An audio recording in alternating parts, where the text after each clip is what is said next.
being said, let's try to pull the curtain of CSS up and then bring the curtain of another thing down so that we can have a look at it. So far, based on what we did, you could see that we went from learning a language which allows us to have blocks that we can mount to create a wall, right? We could mount these blocks to create a wall. That's HTML. So HTML allowed us to create this basic structure of a website. So after the HTML, we noticed that, oh, we could paint. We could paint things using CSS. But it seems that will not be enough to make our house comfortable to live. We need to add a fan, right? I think that's fan like this. We need to add a fan. We need to have switches for the light. If possible, intelligent light, in a way that when we say off, it will off, on, it will on. You see, we need to add this dynamism, these reactions, this sliding doors. When you open the door, it will start reducing your energy on it, and so on and so forth. These interactions, this intelligence, this unpredictable behavior of the house that makes it complex and beautiful at the same time, right? The fact that you enter your room and certain things are always changing or always behaving in a more fascinating way, that's what makes your house comfortable. So we think of the same thing with web pages. Can we achieve these same interactions on our web pages? For example, the image we have there, can we make it rotate like 360 degrees? Or can we just make it slide from here to here, do it, and then just bounce, or maybe shake itself like it when we mouse over on it? Right? We saw mouse over. Yes. Okay, so we saw hover in CSS like this. Can we do more than that? Can we do more than that? Yes, it's possible. We can do more than that. And in order to achieve that, we need to call another language again called JavaScript.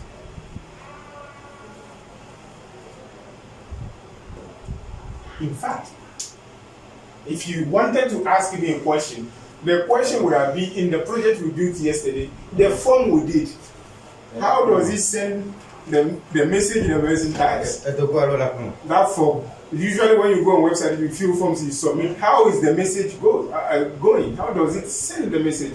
In our case, we didn't handle that. We didn't see how it works. Yes, we need languages like JavaScript to handle such content. So when the user actually fills the form, clicks on submit, how do we treat that information and get it to be sent? We need things like that. So you see, we've reached another limitation of HTML and CSS together. And now we need to move on to something like JavaScript. So, in our quest of learning programming, okay, in our quest of learning programming, where we emphasize on web development, right? Mm-hmm. We fell on learning HTML, CSS, and now JavaScript.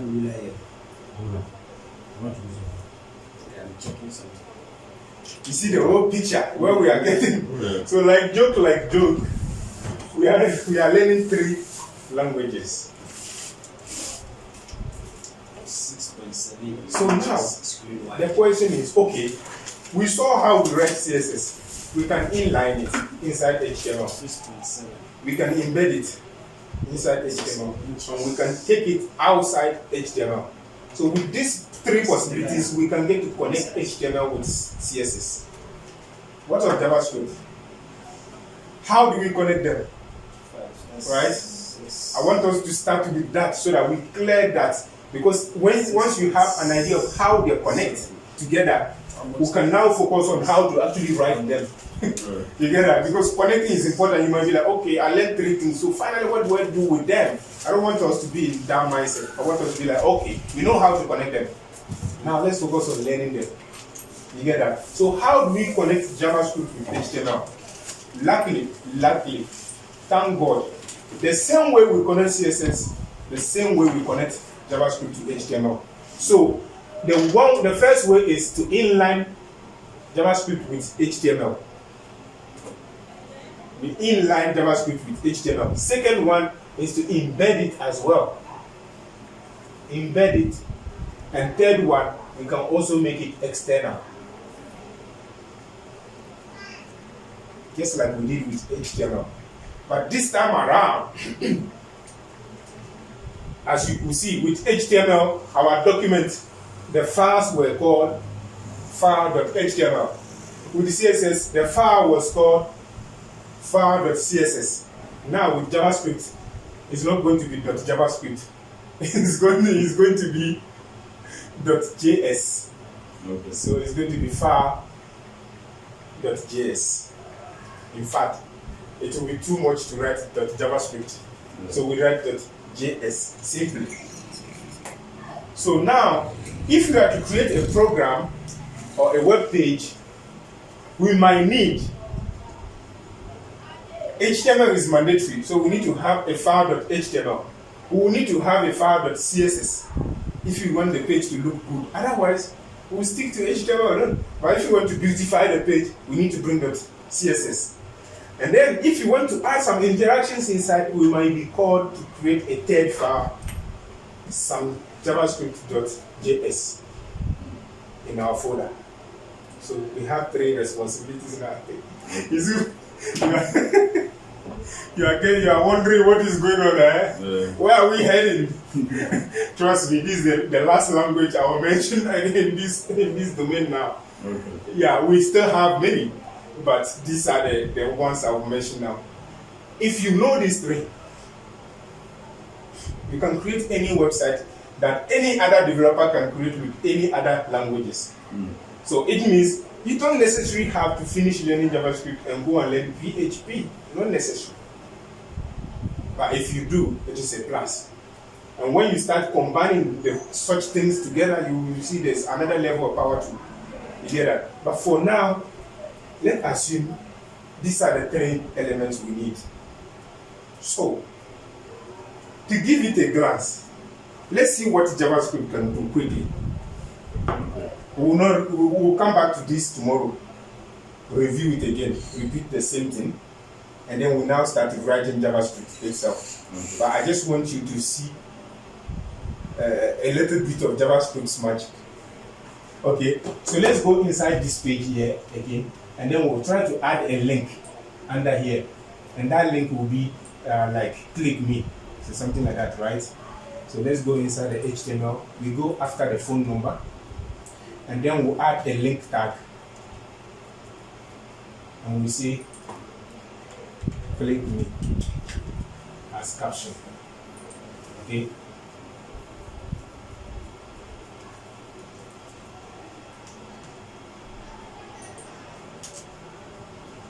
So here we are not going to indicate any link because any file, because we don't want it to go to any page. We just want to experiment something. So we can refresh the page and see the link is showing up here, right? Yeah. So if you click, nothing happens. It will reload the page. So now let's try this inline in JavaScript. So to inline JavaScript, there's no tag like the way we saw with CSS where you write star. No. The JavaScript has 8 functions. So let's say we have a tag here, right? And then in CSS, we have to say star. And then we bring the CSS in. In JavaScript, this function is not unique. We have many functions to bring JavaScript in. So we are just going to see one of the basic functions you can use. But it also behaves as an attribute to the tag. So that attribute is called the one I'm going to use on click. And then it will take JavaScript.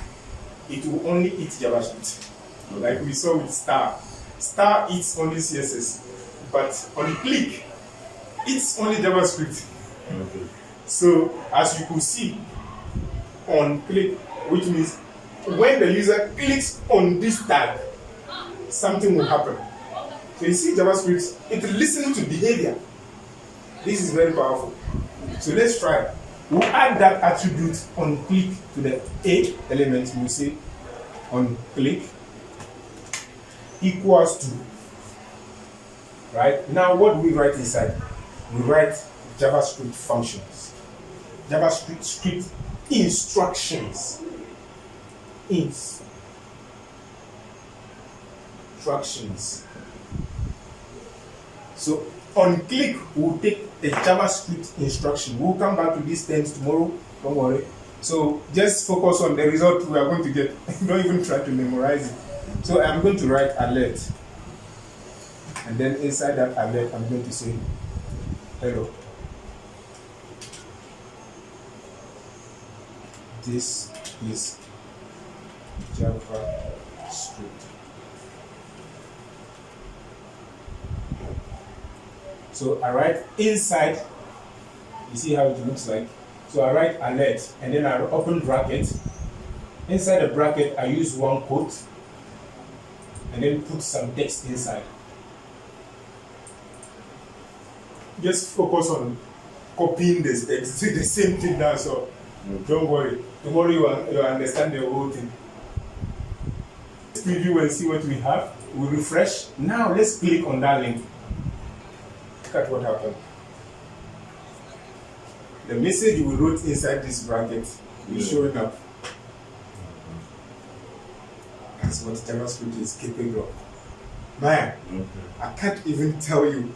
This is just, whew. I think this was what seduced me in JavaScript in around 2004 or 5. Whew. I'm like, what? This thing can listen to my actions? It means, you know what it means? This is like now human being transferring itself to the machine through this. Because if you can say, okay, on click, on mouse over, on scroll.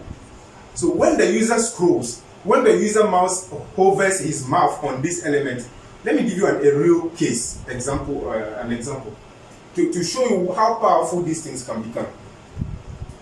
Let us assume we have this website we created, which is very good in selling products. We are selling our products and other things.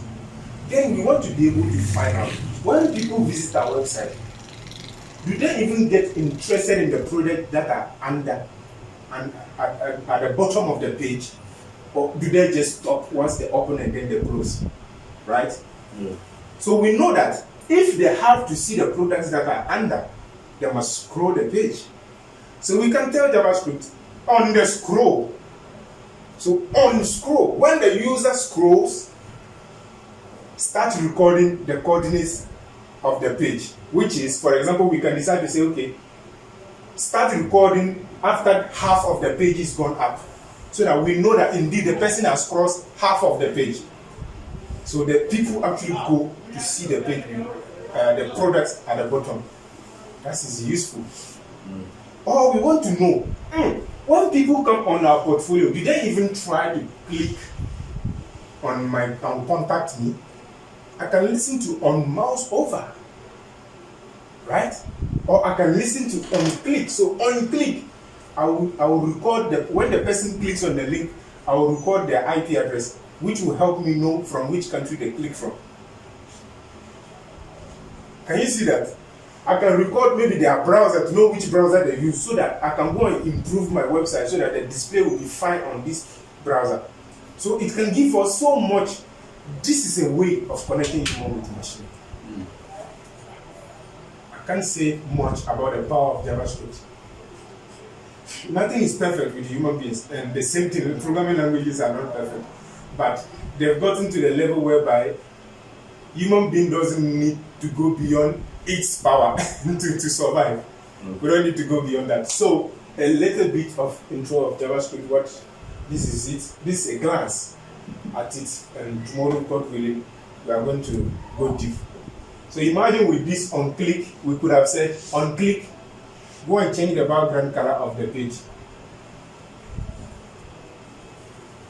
Can you imagine? So at the moment the user clicks on this link, click, the background color of the page will be changing. So basically, that's what we are going to see tomorrow. And of course, every time we do a little bit of JavaScript, we repeat our HTML and CSS through an exercise, and then we apply some JavaScript.